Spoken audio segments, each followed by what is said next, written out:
What is going on, everyone? This is Dark Meat here. I know this is slightly of a different video, but I just had to talk about Alan Wake 2. So before we get started, make sure to go down, smash that like button. If you're new here, hit the subscribe button down below. Alright, let's jump into it. So I have just beaten Alan Wake 2 literally about 5 minutes ago or so. So I definitely want to talk about it because it's one of those games that just every time I had a play session with it, it literally just I couldn't stop thinking about it. Even like the next day, as because I do have a full-time job, so literally as I'm working, I'm literally just thinking about Alan Wake 2 constantly.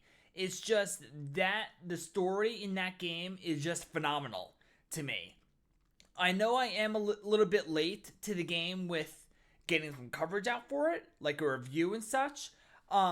But I definitely just want to talk about it with you all. Now, this isn't going to be like fully structured, this video. There's not really going to be any cuts or edits. It's just going to basically be me here talking.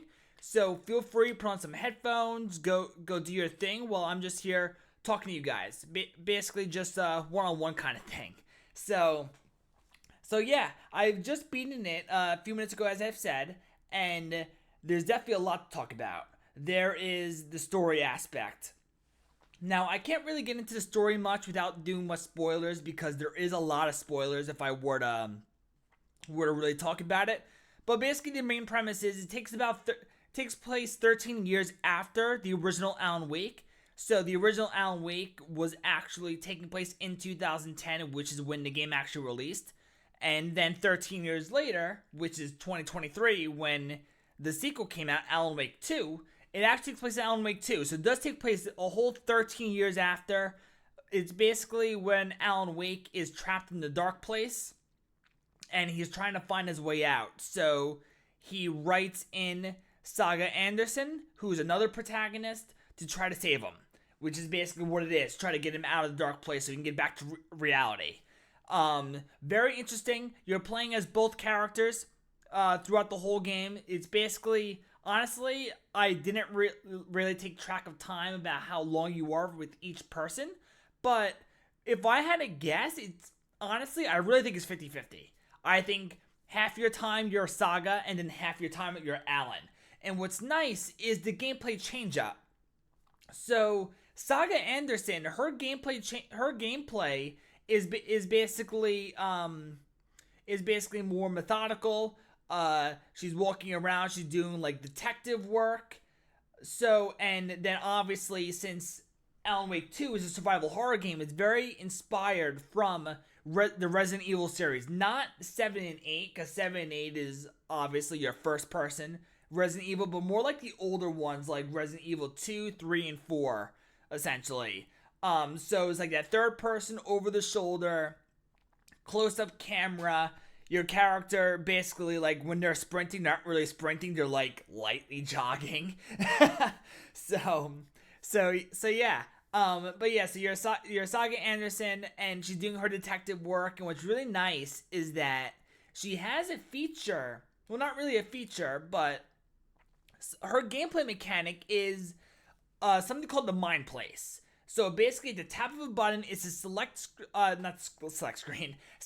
button on your controller, and it brings her to the Mind Place instantaneously, which is awesome because since it's only on next gen, like the PS5, Xbox Series X and S, and on PC, obviously on PC, it's using the SSD, which is really nice because honestly, if the Mind Place wasn't instantaneous like it is, like literally in a split second you're in the Mind Place, I probably wouldn't have went to the Mind Place much because I'm waiting. So at the tap of a button, you're in the Mind Place, and in that Mind Place, you're doing your detective work. So there's a few things. You have a whole case board, which you're finding evidence as you're going through like various locations such as Bright Falls. And I can't think of the others off the top of my head, but there's definitely a few others.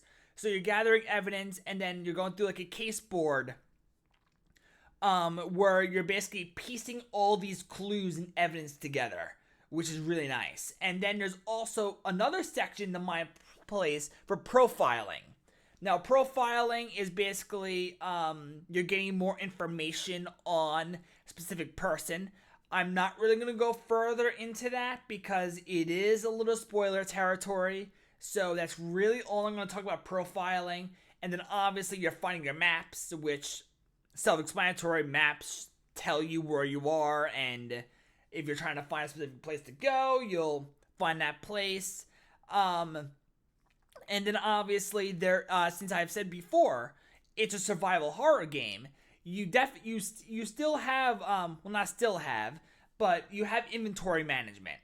So you have specific slots, like a pistol will take up a couple slots. Then as you find new weapons, like a shotgun, now take up a few slots, and then you'll find ammo, batteries for your not your camera, batteries for your flashlight. So you still have the same mechanic as the original game, where you're beaming the flashlight at the enemy, and then basically like the darkness gets off them, then they're vulnerable for you to shoot them and such.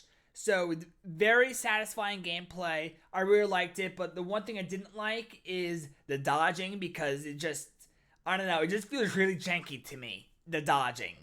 And then obviously the sprinting, it's really slow. So like sprinting really isn't sprinting. As I said before, it's more like a light jog. But other than that, I really thought Saga's was really good. Now obviously like the sprinting and stuff like that falls into Alan Wake as well. Same with the dodging. But still, but other than that, I really liked Saga's side of the story, and she was definitely very interesting. One thing I didn't like about her, though, honestly, is a little bit of the voice actress. I'm not sure if it's how she was directed to voice act. But some things just, I don't know, I think may have been intentional, but she just sounds robotic at times, the way she talks. But probably because, like, the whole mind place thing, it kind of makes sense, because she's kind of talking to herself at times. So maybe that's why she sounds robotic, which obviously makes sense. So now let's jump into Alan Wake. So Alan Wake, a lot of his gameplay is in the dark place. So in the dark place, you have like these shadow creatures which are trying to run in a void. Now Alan is a little more action oriented on his side to an extent, because there's more enemies on screen. You're seeing more enemies that you're trying to run in a void, kill some, and stuff like that. So with his, same thing as Saga, you still have your whole inventory management with like the batteries, flashlight, and stuff. But what's interesting about him, he doesn't have a mind place. He has a writer's room. And in that writer's room, you can pull up a board, and you have different scenes. Obviously, the scenes isn't in every area, but it's in a lot of them in the dark place. And this is how it helps you navigate to progress the story for him trying to basically get out of the dark place and such.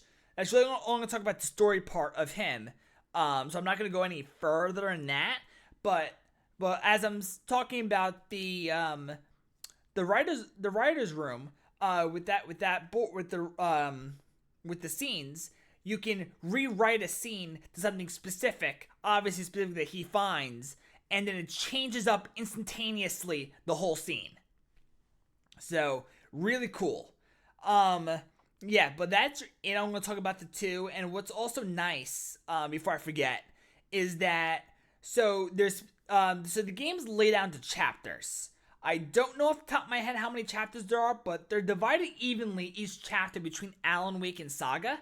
And as you're near like your save point, I don't remember what the exact name for it's called, but there's a save point, and then you have there's like a broom. If you walk over to that broom, you can switch realities. So for instance, but what I mean by switching realities is that, like, if I'm Saga and I'm like, you know what, I want to do Alan Wake's story part now. You can go up to there and then switch over to being Alan. And then you can keep playing as Alan until you're like, you know what, I want to switch over to Saga now. And then you do that, you switch over to Saga to help divvy up the story and such. What I did, for instance, I actually played a Saga up until I wasn't allowed to anymore. So I basically played as her up until almost the end, and then like it was like, all right, Dark Meat. Now you have to be Alan Wake up until you get up to that point. Just because since I was already Saga, I didn't really want to divvy up. I didn't want to forget a lot of what was happening and what was going on. So that's really why I wanted to stay as Saga. Because I was like, you know what? I'm just going to do it now. And then when I'm up to Alan, I'm just going to stay as Alan. So it didn't really matter to me much. So, but yeah. And also what I really want to talk about is the music. Now, when I heard there was one specific song during Saga's story, which is towards the end of her chapters. I heard them like, wow, this song is awesome. And I was really surprised. I'm like, this song's really good. And there's a couple songs in this game that are really good in my opinion. So I decided, I was like, you know what? I'm going to look this up. Like, what song is this? Because I'm into, like, the genre of music I listen to is rock and metal. So and that was kind of what this song was. It was like a hard rock song. And the two of them were. So, because like it had all the solos and they were just really good. And I even liked the vocalist, to be honest, too. So I went in, I found the songs, and I just decided, I was like, you know what? So I'm on it. I've been listening to these songs for the last like 5 days or so. Because they're just really good. And they're just songs that just stuck with me. Because in games, most games, I'll listen to like the song in the game and I'll be like, all right, it's cool, it's good for what's happening, but I'll never listen to it after the game is done and stuff, or I'll never listen to it on its own just because I just didn't want to. There was no need. But with Alan Wake 2, like these songs, I really like them, and what's awesome about it too is that like the lyrics match up what's happening in the game at that moment, which is what I really liked, because it really got you to resonate with what's happening. So, but yeah, that's really all I had to talk about Alan Wake 2. The story, as I've said before, is phenomenal. They definitely innovated. They've done stuff in Alan Wake 2 that I've just personally never seen before. So I really enjoyed my time with it. If you have not played Alan Wake 2 yet, I highly recommend you to pick this game up. If you get it on PC, it's $50 on PC, so it's not a full price $60 or $70 game. If you get it on PS5 and Xbox, I believe it's $60. If I'm not mistaken, it could be $50. I'm pretty sure it's $60. So, but as I said before, I highly recommend you to play this game, especially if you play the original Alan Wake and Control. There's a lot of references to Control as well. So yeah, definitely. And so if you like what you heard here, make sure hit that like button, and if you're new to the channel, hit the subscribe button down below, and I will see you in the next video.